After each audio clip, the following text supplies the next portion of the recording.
शुक्राना गुरु जी का। शिव पुराण पढ़ते वक्त एक जो चीज बहुत स्ट्राइक करती है कि जो शिव पुराण में शिव जी की कथाएं हैं, अब कथा तो नहीं कहना, अब मुझे सत्संग कहने में ज्यादा आनंद आता है कि उनके जो सत्संग हैं वो जो युगों पहले थे वैसे ही वो आज भी हैं। युग चेंज हो गया है, स्थान चेंज हो गया है, नाम चेंज हो गए हैं, कैरेक्टर चेंज हो गए हैं, पर बेसिक अंडरलाइन जो गुरुजी कह के गए हैं, करते हैं, जो उन्होंने गुरुजी ने हमें समझाया था जब वो अपनी फिजिकल फॉर्म में थे, उनमें कोई बदलाव नहीं आया है। भंडार है शिव पुराण इन सत्संगों का। तो आज हम एक सत्संग शेयर कर रहे हैं उपमन्यु का, और फिर हम उसके बाद में देखेंगे कि आज के प्रसंग में जो हम संगत के साथ जो सत्संग करते हैं उनमें और इनके अंदर कितनी सिमिलैरिटी है। ये एक बहुत ही सरप्राइजिंग बात है, और उससे फिर जब हम उसको जान जाएंगे तो शिव पुराण पढ़ने में, उसका आनंद लेने में और ही मजा आता है। तो ये सत्संग जो है ये शिव पुराण का है। शिव पुराण के लास्ट चैप्टर वायु देवता ऋषि मुनियों को ये कथा सुना रहे हैं उपमन्यु की। ये जो उपमन्यु है ये बालक का नाम, जो व्याघ्रपद एक मुनि थे, उनके ये लड़के थे, बड़े लड़के थे, छोटे लड़के दो में ऋषि थे। ये बड़े लड़के थे, तो जब अपनी बाल अवस्था के अंदर ये अपनी माँ के साथ वहीं जंगल में विराजते थे। ये निर्धन परिवार था, इनका परिवार बहुत निर्धन था। तो एक बारी ये अपनी माँ के साथ, उपमन्यु अपनी माँ के साथ अपने मामा के घर जाते हैं, और वहाँ मामा के घर, मामा जो थे उनके थोड़े संपन्न आदमी थे। तो वहाँ मामा का जो लड़का होता है वो गरम गरम स्वादिष्ट दूध पी रहा होता है, और उपमन्यु को भी थोड़ा सा दूध मिलता है पीने को। उपमन्यु वो दूध ग्रहण करते हैं, उनको बहुत स्वादिष्ट लगता है, बहुत अच्छा लगता है। वापिस आकर घर पे अपनी माँ से कहते हैं कि माँ, मुझे दूध दो, मैं दूध और पीऊंगा। माँ बड़ी परेशान हो जाती है कि घर में तो दूध है नहीं, वो बहुत ही दरिद्र थे, उनके पास कोई साधन नहीं था दूध का। और उपमन्यु बार बार जिद करते हैं, नहीं मुझे दूध पीना है, दूध पीना है। तो उनकी माँ कुछ बीज लेती हैं, उन बीज को पीस के उसमें थोड़ा पानी मिला के उसका दूध जैसा रंग करके उसको उपमन्यु को देती हैं कि लो ये दूध पी लो। जैसे ही उपमन्यु उसको दूध को चखते हैं तो कहते हैं, माँ ये तो दूध नहीं है, मुझे तो असली दूध चाहिए। ऐसा करके रोने लगते हैं। माँ बड़ी परेशान हो जाती हैं कि बेटा कहाँ से दूध लाऊं मैं, हम निर्धन लोग हैं, हमारे पास तो दूध नहीं है। तो माँ उनको बहुत सुंदर उपदेश देती हैं। उपमन्यु की माँ कहती हैं कि हमने शिव की कभी आराधना तो करी नहीं है, शिव की आराधना करे बिना जो स्वर्ग है, मोक्ष है, भक्ति है और दूध से बने जो प्रोडक्ट्स हैं वो नसीब नहीं होते जब तक हम उनकी पूजा ना करें। और शिव और विष्णु के प्रति हम जो भी भेंट स्वरूप चढ़ाते हैं वो ही अगले जन्म में हम लोगों को वापस प्राप्त होता है, उसके अलावा नहीं। हमने कभी आराधना नहीं करी, हमने कुछ किया नहीं, तो हमको कहाँ से दूध मिलेगा। ये बात सुन के उपमन्यु एकदम कहते हैं कि माँ आप निराश ना हो, मैं तपस्या करूंगा और तपस्या से शिव जी को प्रसन्न करूंगा, और उनसे दूध ही क्या, मैं तो पूरा क्षीर सागर मांग लाऊंगा, कि मैं दूध का सागर ही मांग लाऊंगा। ये बात सुन के उनकी माँ बहुत प्रसन्न होती हैं, कहने कि बेटा बहुत उत्तम विचार है, तुम जरूर सदाशिव की पूजा करो और उनको प्रसन्न करो। यहाँ ये वर्ड आता है सांब शिवाजी, सदाशिव। सदाशिव तो जानते हैं गुरुजी। सांब सा आंब, माँ अम्बा, जो भगवती माँ अम्बा हैं उनके साथ शिव और माँ भगवती अम्बा दैट इज उमा देवी के साथ, इन दोनों को के साथ मन में रख के इनकी पूजा करो और तुम्हें सफलता अवश्य मिलेगी। और उस तपस्या के लिए उनकी माँ ने बताया कि मैं तुम्हें एक ये मंत्र देती हूँ जिसका आप उच्चारण करो, नमः शिवाय। ये पंचाक्षर मंत्र उपमन्यु की माँ ने उनको दिया और उसका महत्व भी बताया। और संगत जी, ये सबको नोट करने की बात है, नमः शिवाय इस पंचाक्षर मंत्र है जो, इसकी जो शक्ति है वो कल्पना से भी परे है। शिव पुराण में लिखा है, जैसा कि उपमन्यु की माँ ने बताया, कि 7 करोड़ महामंत्र जो हैं, प्रणव मतलब ओम, ओम को बोलते हैं प्रणव, तो ओम सहित 7 करोड़ जो महामंत्र हैं वो सब इसी नमः शिवाय मंत्र से ही उत्पन्न हुए हैं और इसी में ही विलीन हो जाते हैं। ये महामंत्रों का भी राजा है।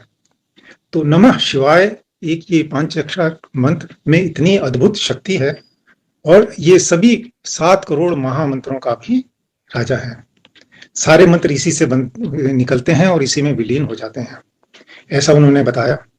फिर उन्होंने एक और चीज बताई कि ये नमः शिवाय ये एक सर्व सामर्थ्य मंत्र है। इसका क्या मतलब है, संगत जी ध्यान से सुने। हर एक मंत्र की कोई ना कोई प्रॉपर्टी होती है, विशेषता होती है। जैसे मृत्युंजय मंत्र है, विजय प्राप्त करने के लिए है।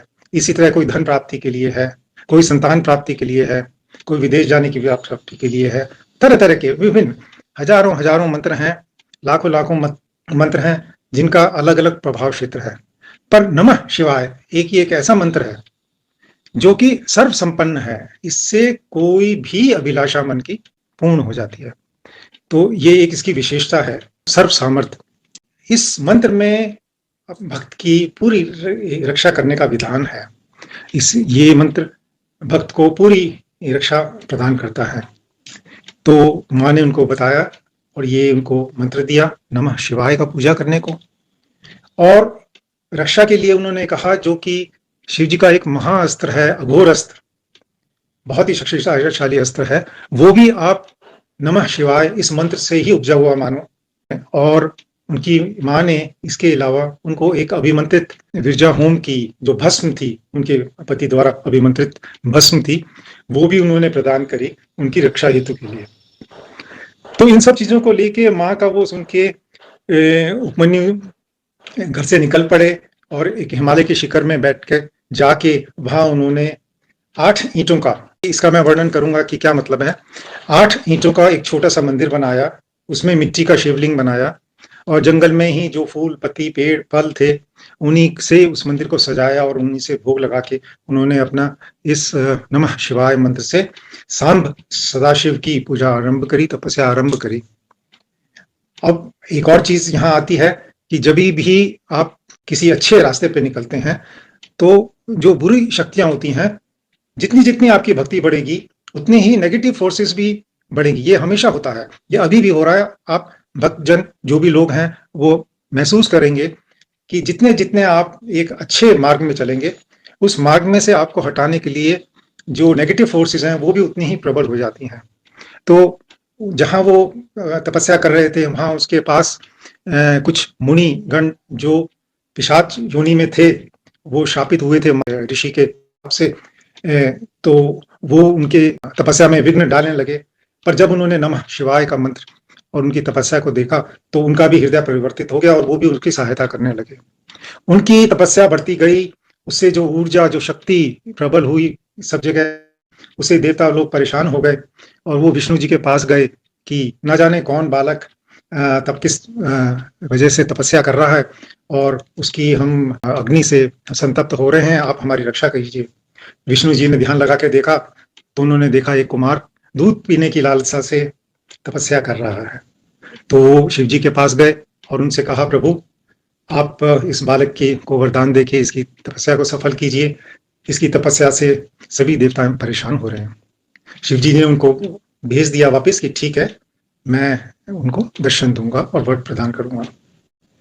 विष्णु जी के और देवताओं के चले जाने के बाद शिव जी ने परीक्षा लेने के लिए, उपमन्यु की परीक्षा लेने के लिए इंद्र का वेश धारण किया।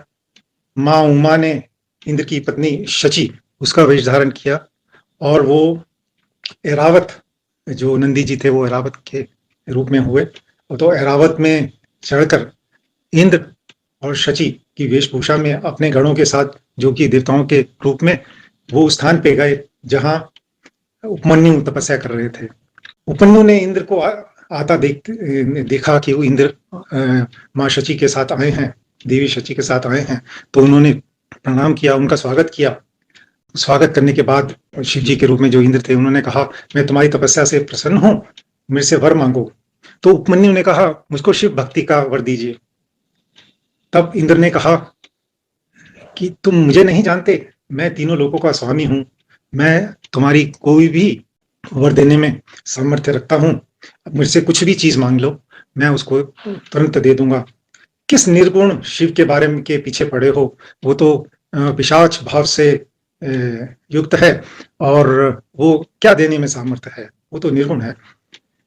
ऐसा जब उन्होंने उपमन्यु ने सुना तो उनको महान दुख हुआ, क्योंकि शिव निंदा सुनना ही बहुत बड़ा पाप है। तो वो मन ही मन सोचने लगे कि मैंने पूर्व जन्म में जरूर कोई पाप किया होगा, जिसकी वजह से आज मुझे शिव निंदा सुननी पड़ रही है।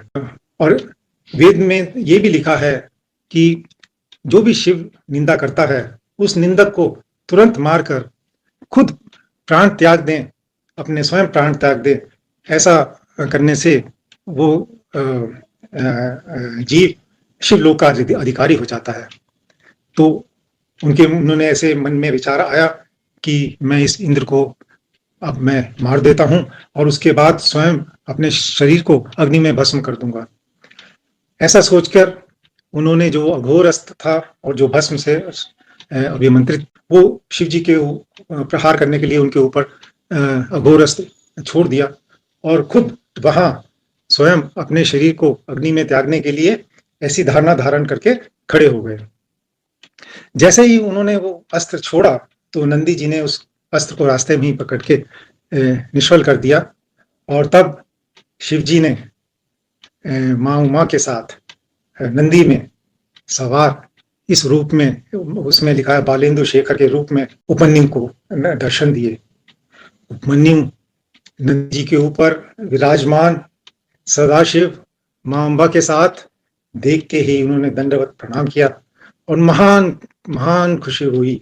उसी वक्त देवी देवताएं आकाश में प्रकट हुए, फूलों की वृष्टि हुई, और सभी देवताओं ने उनका पूजन, और असुराओं ने नृत्य और भजन इत्यादि शुरू हो गया। बहुत उत्सव शुरू हो गया। जब भी शिव जी किसी को दर्शन देते हैं तो देवी देवता प्रकट होकर उनके दर्शन पाने जरूर आते हैं। कभी हम ये बात करेंगे कि बड़े मंदिर में भी ऐसा होता है। तो उपमन्यु ने उनको दंडवत प्रणाम किया तो शिव जी ने उनको बड़े प्यार से उठाया और कहा कि आज से तुम मेरे पुत्र हो, ये तुम्हारी माँ उमा है, और मैंने तुम्हें क्षीर सागर ही नहीं बल्कि घृत, दही और फल का रस, इन सब के सागर प्रदान किए, और एक मालपुए का भी बहुत बड़ा पहाड़ ये भी तुमको प्रदान किया। और उन्होंने कहा उमा देवी से कि ये आज से आपका पुत्र है। उमा देवी ने भी उनको गोदी में बिठाकर कार्तिकेय समान उनको प्यार देके, दुलार देके उनको खूब सारा आशीर्वाद दिया। कुमार तक की कुमार ही रहे इसका एक वर दिया। शिव जी ने उनको अमृत और गणपति का भी उसका भी वर दिया। इसके अलावा जब माँ उनको वर प्रदान कर रही थी तो क्षीर सागर भी अपने मनुष्य रूप में धारण करके उन्होंने एक गिलास दूध उनको उपमन्यु को भी दिया। तो इस प्रकार, और शिव जी ने उनको कहा कि मांगो, जो भी जिस चीज की भी अभिलाषा है, मैं तुम्हारी तपस्या से बहुत प्रसन्न हूं, जो मांगोगे मैं आपको दूंगा। तो उपमन्यु ने शिव जी से उनके चरणों की प्रीति, चराचर भक्ति ये मांगी, जो कि उन्होंने तुरंत प्रदान करी। फिर शिव जी ने कहा कि मैं तुम ही नहीं, तुम्हारे जितने भी कुटुंब के लोग हैं और जितने भी तुम्हारे कुल के लोग हैं, जितने भी तुम्हारा गोत्र है, ये सब अक्षय है। आज से सबको ब्लेसिंग्स मिली उपमन्यु के कारण। और उन्होंने उसको, इनके अलावा जो एक बहुत ही दुर्लभ उन्होंने जो वर दिया, उन्होंने सारा शिव तत्व का ज्ञान दिया और शिव तत्व के ज्ञान की प्रवचन करने का भी अधिकार दिया। संगत जी, यहाँ जैसे हम जानते हैं कि शिव जी के बड़े पुत्र कार्तिकेय, उनको शिव तत्व का पूर्ण ज्ञान था। शिव पुराण के एक अध्याय उन्हीं के उसके ऊपर है, और उनको शिव तत्व के ऊपर प्रवचन करने का भी अधिकार था। यह अधिकार उन्होंने नंदी जी को दिया था और नंदी जी को भी शिव तत्व का ज्ञान कराया था और उनको नंदी जी को भी यह अधिकार प्राप्त हुआ था कार्तिकेय से। पर उपमन्यु को शिव जी से डायरेक्ट शिव तत्व का ज्ञान हुआ और उसके प्रवचन करने का भी अधिकार मिला। इसके अलावा उन्होंने पाशुपत ये और बहुत सारे जो ज्ञान की चीजें हैं उनको वो प्रदान करी। बाद के चैप्टर्स में पता लगता है कि उपमन्यु त्रिकालदर्शी थे। कुमार तत्व को तो उनको वरदान मिला ही, और इसके अलावा उन्हें पूरे उनके कुटुंब में सब चीजों को हर एक चीज के ऊपर बहुत बहुत ब्लेसिंग्स मिली।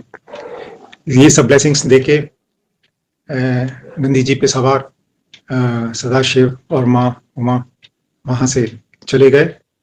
उपमन्यु ने जो जब चराचर भक्ति और उनके चरणों की प्रीति मांगी, उसके साथ उन्होंने एक और वर मांगा कि मुझे अपने समीप होने का वर दीजिए। उनको समीप मोक्ष भी मिला और मनवांछित वर से कहीं कहीं कहीं कहीं ज्यादा उनको वर प्राप्त हुए। तो ये उपमन्यु की कथा है जो कि वायु देवता ऋषिगण को सुना रहे हैं। आप हल्का सा ध्यान देंगे संगत जी तो आपको शिव पुराण में पढ़ने में अति आनंद आएगा।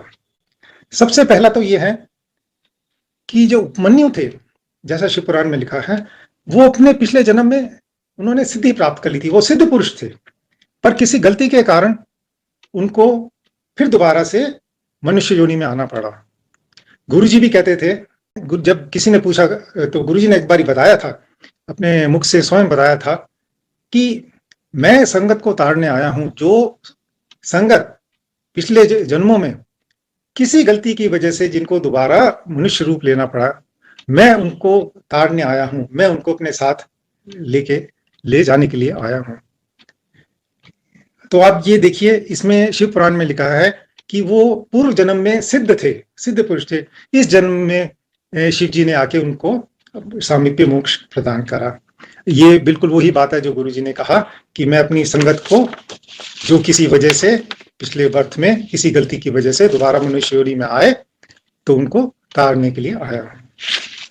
फिर संगत जी, हम जो इस दरबार से जुड़े हैं, अधिकांश मैं कहूंगा कि 90% प्लस लोग इस दरबार में क्यों आए हैं? कभी किसी की मेडिकल प्रॉब्लम थी, किसी की बिजनेस की प्रॉब्लम थी, किसी को संतान की प्रॉब्लम थी, किसी को धन की लालसा थी, कोई है, या अनेकों तरह की कोई ना कोई जो प्रॉब्लम थी, जब उनसे कोई सोल्यूशन ना मिला और सब वो थक गए, तब वो गुरुजी के दरबार की तरफ आए। वो सोचते हैं हम उस प्रॉब्लम की वजह से आए, पर वो जो प्रॉब्लम है वो बेसिकली एक माध्यम है जिसकी वजह से गुरुजी ने उनको इस दरबार में हमको मिलाया। यहाँ उपमन्यु को दूध पीने की लालसा थी। दूध पीने की लालसा की वजह से उन्होंने सांब सदाशिव की तपस्या की और उनसे वर प्राप्त किया और मोक्ष प्राप्त किया। जिस तरह मैं अपने बारे में कहूं कि मेरी हार्ट की प्रॉब्लम को मैं धन्यवाद देता हूं। इस वक्त मेरी हार्ट की प्रॉब्लम बहुत बहुत बहुत बहुत सीवियर है। सब जानते हैं कि 9 स्टंट्स हैं, हार्ट एफिशिएंसी 20% से भी कम हो गई है और अनेक प्रॉब्लम है। पर मैं धन्यवाद देता हूँ, कोटि कोटि धन्यवाद इस हार्ट की प्रॉब्लम को, क्योंकि इसकी वजह से हमें गुरु जी के दर्शन हुए हॉस्पिटल में। तो ये एक बिल्कुल सिमिलर चीज है, जो दूध पीने की लालसा उनको शिव जी के दर्शन कराए, हमें गुरु जी ने के दर्शन होते हैं हमारी अपनी किसी न किसी इच्छा से। तीसरा, अब आप उनकी जो माँ ने उनको शिव मंत्र दिया नमः शिवाय, उसकी इंपॉर्टेंस देखिए कि ये मंत्र कितना ही विशाल है। इसकी महिमा बखान करना बिल्कुल असंभव है। और नमः शिवाय हमारे जो गुरु मंत्र है उसमें 2 बारी आता है। तो और हम सब जानते हैं, इस कई सत्संग हो चुके हैं इस मंत्र की महिमा से कि कितने लोगों को मुक्ति मिली है इस मंत्र के उच्चारण से। फिर गुरुजी एक बारी और बात कहते थे कि मैं अपने भक्तों को निचोड़ता भी हूं, अच्छी तरह से नींबू की तरह निचोड़ता हूं और टेस्ट करता हूं कि वो कहाँ पहुंचे हैं। इसी तरह इसमें भी शिव जी इंद्र का रूप धारण करके वो शिव जी की जिनके लिए तपस्या कर रहे थे उनकी वो बुराई करते हैं, जिससे कि वो भ्रष्ट हो जाए हैं। उनकी कड़ी परीक्षा ली उन्होंने, सब तरह के वर देने का उनको प्रलोभन दिया, पर वो उपमन्यु अपनी परीक्षा में सफल हुए, जिसके कारण उनको शिव जी के दर्शन हुए। तो जैसे बोलते जी, गुरु जी बोलते थे कि मैं निचोड़ता हूँ, इसी तरह शिव जी ने शिव पुराण में उपमन्यु की भी इंद्र बन के परीक्षा ली। गुरु जी हमेशा कहते थे कि घर के अंदर से कोई एक जना भी यहाँ आ जाए तो उस घर में बैठे हुए सबकी ब्लेसिंग हो जाती है। तो आप ये देखिए, उपमन्यु को उन्होंने कहा कि आपका वंश, आपका गोत्र, इन सबको उन्होंने ब्लेसिंग दी, इतनी ब्लेसिंग दी सिर्फ उपमन्यु की वजह से। फिर एक सभी पुरानी संगत जानती हैं, वो कहते थे कि गुरु जी के अपने छोटे छोटे कोमल हाथ से, एक हाथ से जब वो प्रसाद देते थे तो उनके दोनों हाथों को जोड़ने के बाद भी वो प्रसाद उसमें से गिरने को होता था। मतलब थोड़ा सा प्रसाद भी एक महान रूप धारण करता था। उपमन्यु को, जिसको क्षीर सागर की लालसा थी, उसको क्षीर सागर ही नहीं, ना जाने कितनी कितनी चीजों के सागर मिले और कितना ही ज्ञान प्राप्त हुआ, उनका सानिध्य प्राप्त हुआ, शिव तत्व का ज्ञान हुआ, पाशुपत का ज्ञान हुआ, कितने और कितने अनेकों अनेकों चीजों का वर मिला। तो ये जैसे गुरु जी की महिमा थी, जब वो अपने मनुष्य वेश में थे, जब अपने शरीर में थे, तो जिस तरह उन्होंने ब्लेसिंग भरपूर दी, उसी तरह भरपूर ब्लेसिंग हम देखते हैं कि उपमन्यु को सदाशिव से मिली। तो अगर हम ये छोटे छोटे पॉइंट्स हैं, अगर आप हर एक लाइन को, हर एक वर्ड को आप देखेंगे तो आपको जो आज घटता है हमारी सत्संग में, ये बिल्कुल उसका समानांतर है। सिर्फ युग चेंज है, परिस्थिति चेंज है, नाम चेंज है, कैरेक्टर्स चेंज है, बट भाव वही है। उन्हीं की कृपा से भक्ति होती है, उन्हीं की कृपा से उनके दर्शन होते हैं और उन्हीं की लीलाओं में हमें अपने को शामिल करना है।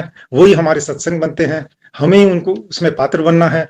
उन्हीं की मेहर से हम पात्र बनते हैं, उन्हीं की मेहर से हम सत्संग कर पाते हैं।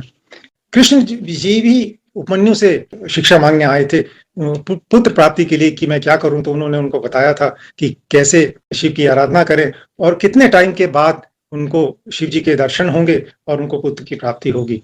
तो कृष्ण जी स्वयं उपमन्यु के पास गए थे ये ज्ञान लेने के लिए।